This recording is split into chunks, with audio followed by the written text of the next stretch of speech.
Okay guys, while filming some other things, I thought I'd just take a chance to show you this. So this is actually take two, to be completely transparent. When I first bought this car, I cleaned out the engine bay, as you've probably seen in a previous video, but you can tell here the airbox is actually unseated. It's not sitting correctly, and that's driving me crazy.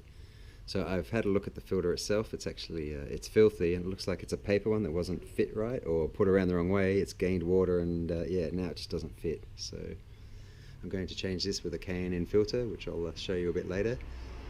But yeah, I'll just start the car up so you can hear what it sounds like with this paper filter, and then later on, if I remember, we'll show you what it sounds like with the K&N filter, if I can get it actually fitted properly. Okay guys? Okay, so we're just about to start the car, and this is the paper filter in at the moment. And sorry for the angle, but it's just me here, so I've attached it to the bonnet strut, so hopefully this works. Alright, give me a tick.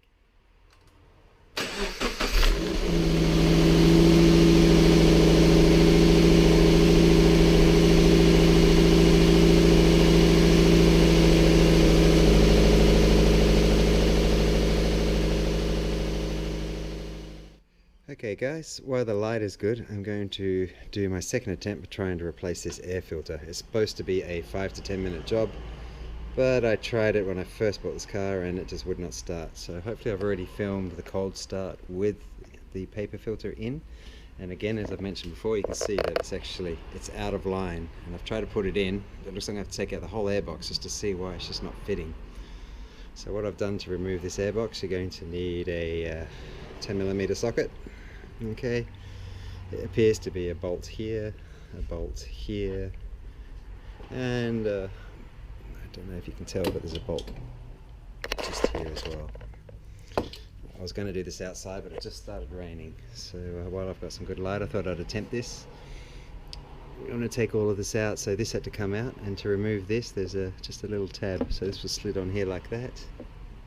There's a little tab here I just push with a precision screwdriver. You just lift that up and it slides right off. Don't try to push the tab down because it doesn't move, as I found out. Alright, so I'm going to pull this apart, and then I'm going to install, yes that's right, the obligatory K&N filter. Okay, this one is for this car. It's a 332300 is the number. I filmed all this before,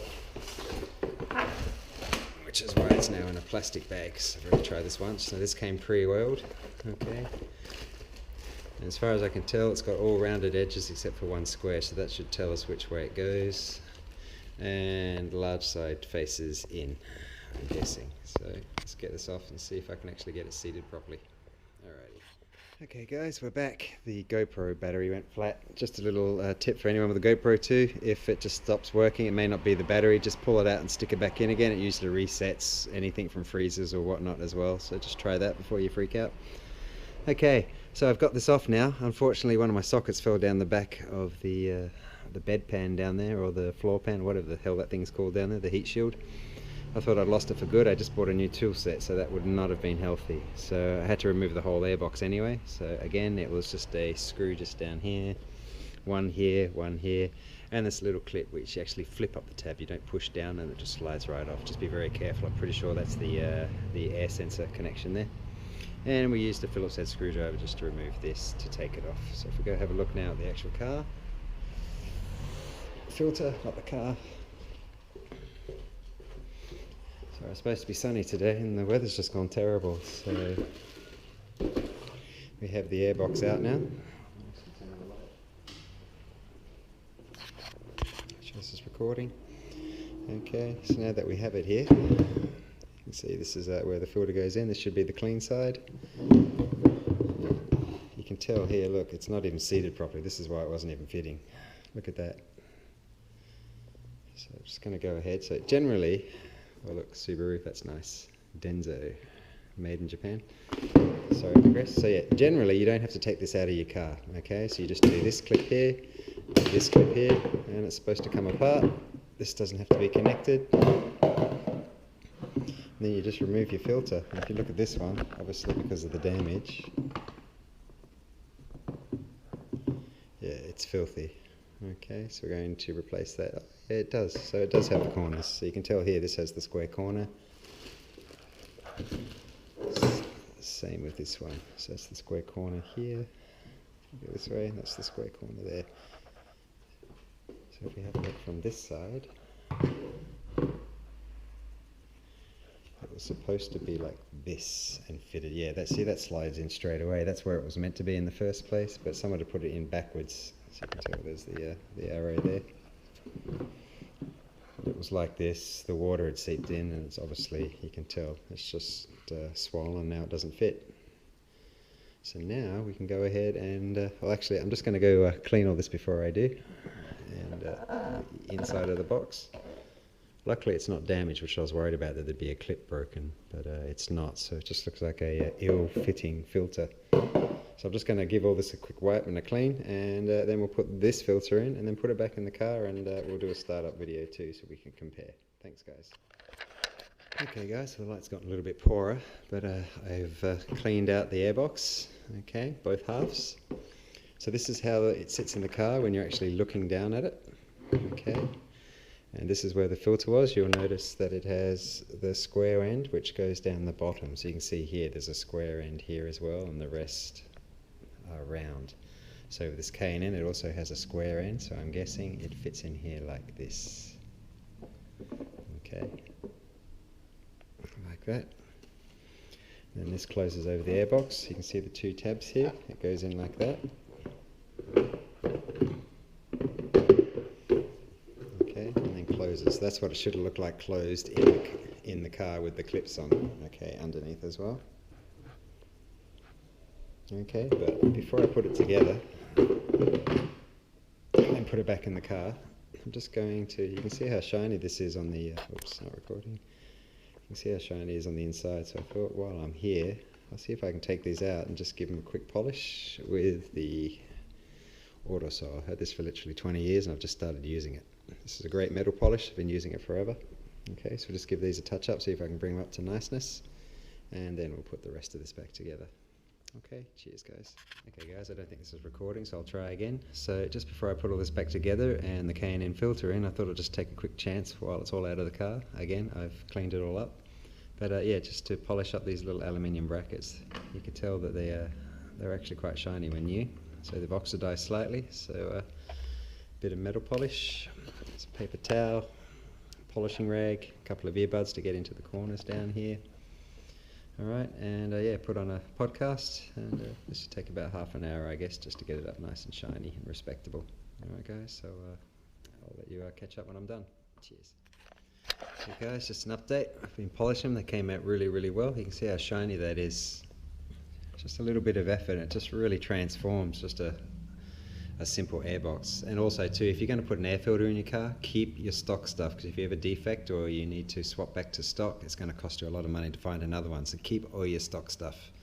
I'm going to keep my standard airbox in this car for this build, but just obviously with the filter. But I'm going to use just a little bit of sandpaper, very fine grit. There's a couple of blemishes in here on the aluminium. I'm just going to sand off. It's just been hard to polish. Okay, I've just been using earbuds just to get in here, and then obviously the polish rag to kind of run through. I've done a little bit on the bottoms as well, but eventually I'll get a Dremel tool and actually fully do these properly. But for now, this looks really, really good. So I'm just going to touch up a little scuff marks that are irritating me, and then we'll put it all back together. Cheers. Okay guys, we're done. I've polished up the clamps. Look at that. So when you're at a show and you pop your bonnet, all the little aluminium bits shine like diamonds. It's lovely. Any of this kind of stuff in your car is very easy to polish, and if you've got a Dremel tool, you can absolutely go nuts. This has worn out my fingers, unfortunately, but yeah, it came out really, really good considering. So yeah, just a rag and some polish and a bit of elbow grease, yeah. So now this we're going to put in. So this is the old dirty filter. This one here. Okay, so I guess we're supposed to fit this first. I'm just going to put the camera down and set this up properly.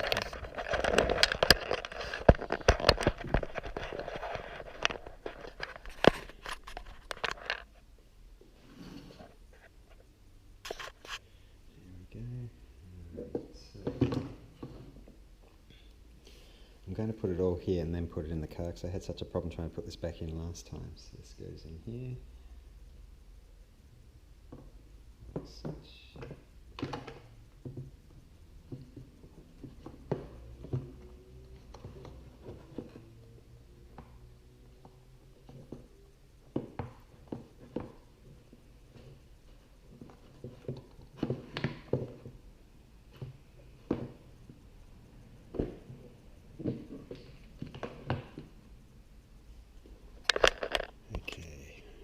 So you can see here, yeah, it fits flush, as this is how it's supposed to fit.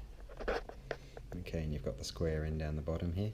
Okay, it's actually kind of open, but I've pushed it in so it actually seals, and then this part here will come over the top, and then we'll clasp it. So just give me one tick. This is so much easier than doing it in the car, especially like that. Okay, so let's see if we can put this together and knock the camera off the shelf. Okay, so these tabs go in here. This is so much easier than trying to get inside the car.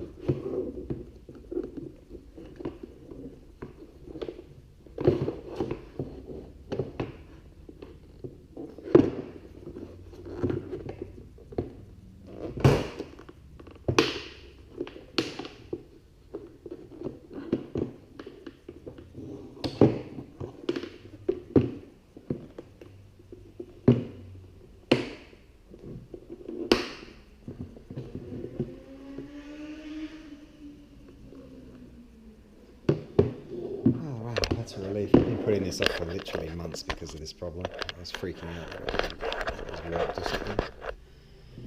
But as you can see, this is how it's supposed to look. It was warped a bit because it was sitting up so long, so hopefully that'll settle. You can see down here it's actually clipped in properly now.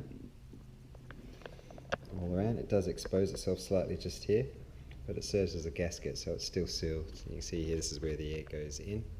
Okay, and that's the side that should be oiled, not the other side, so the oil doesn't squirt into the engine. This was already pre-oiled, which is why I didn't do it already. With the nice shiny new clasps on there too. Okay, so just go put this back in the car and we're all done. I'll do a startup too so we can hear the difference as well. So I'm just so glad that that actually fit properly. That was driving me crazy. Alright guys, give me a tick, we'll go stick it back in the car. Cheers. Okay guys, we're here. We're going to put the filter box back in. Again, you don't have to take it off to replace your filter, but I had to because I was just having trouble because it was warped. Alright, so I'm just going to put this back in now. The battery's running flat, I think I just mentioned, so I'm just going to get it done with. So I've got the filter box assembled, I hope you can see. All the new shiny clamps. So let's stick this back in.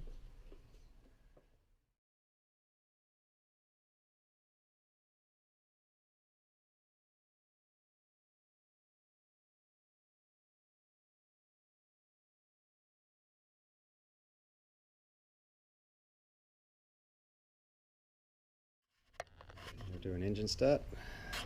Get this camera to stay still.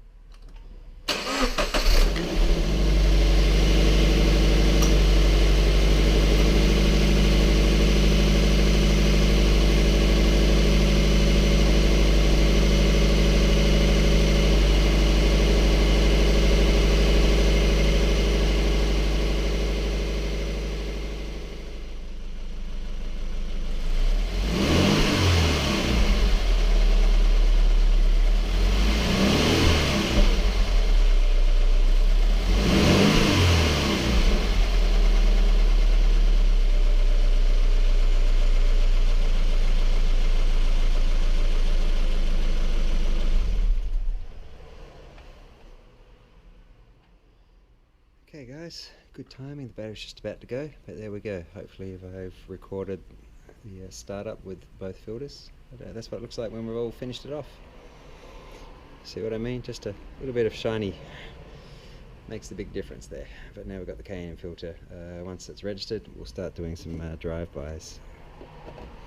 Fortunately that doesn't seal as good as which I would have liked. I've got a HKS filter to go down here and to replace that at a later date, but we'll do that as we go. Alrighty guys, thanks very much, cheers. Okay, so I'm just going to clean the battery while I was doing the filter since it's out and the bonnet's up. It's a reasonably nice day. This is the battery tray. It's actually plastic, believe it or not, so I gave that a clean. It was just full of sticks and debris. Got rid of all that. So that's a good idea actually, so it doesn't rust. And I haven't cleaned this yet, we've got to give that a wipe down, so we'll do all that. And before we go, got a vacuum out in here as you can see. That's under the battery, just give this a good clean. It's not too bad, it could have been worse, but yeah, while it's out, just get it done. I need a new battery cap cover too here. I'll go down the Wreckers to get one of those. Yeah, we'll give those a wipe and then put the battery back in nice and clean. Cheers guys. Okay guys, so while changing the air filter I thought I'd just clean the battery housing area because that was also filthy. So you can see here I've actually undone this plate here as well. Don't know if you can see that properly. Right there, so yeah, I just cleaned underneath, vacuumed under here, just cleaned out everything, all the bits of leaves and stuff that have built up down in the bottom there. I used some tweezers and a toothpick also up in here, just cleaned out all through here as well. So I'm just going to clean the battery, give her a wipe down, bolt back in this little bracket and then put the tray back on. She'll be done. The engine bay's looking really good now, it's really coming through. I've got a strut bar to attach eventually as well, but first things first. Alright guys, I'll show you again once it's all put back in. Cheers.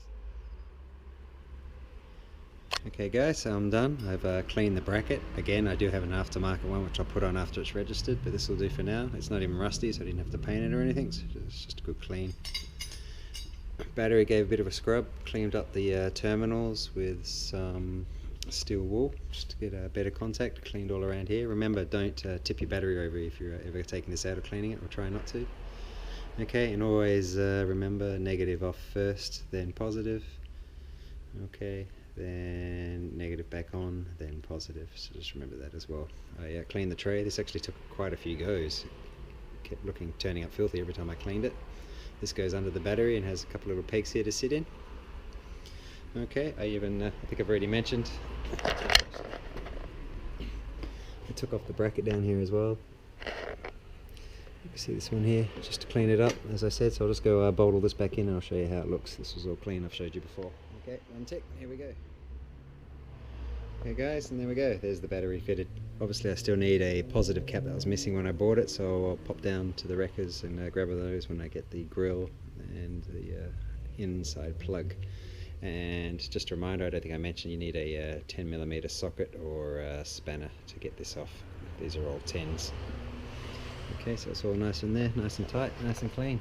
Engine bay's looking good, especially now these are all polished up. I want to polish everything else one bit at a time. Alrighty, thanks guys, thanks for watching, I'll catch you later.